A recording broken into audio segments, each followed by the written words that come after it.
妈妈，你看，这是纳米 AI， 我们可以用它来生成一个好玩的视频。点击 AI 生成视频，这里可以上传一张照片。上传完成后，我们可以输入要求，比如说，让这只猫叫一声之后跳下去。可以点击开始创作，这样的话它就开始创作了。好，现在创作完成，我们来看看最终的效果。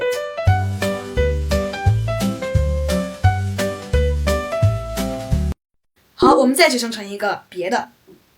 我再来上传另外一只猫的照片，然后跟它说，让这只猫慢慢变成老虎。点击开始创作。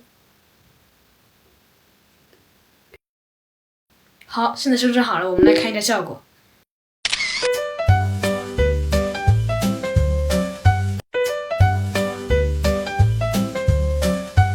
有没有一种栩栩如生的感觉？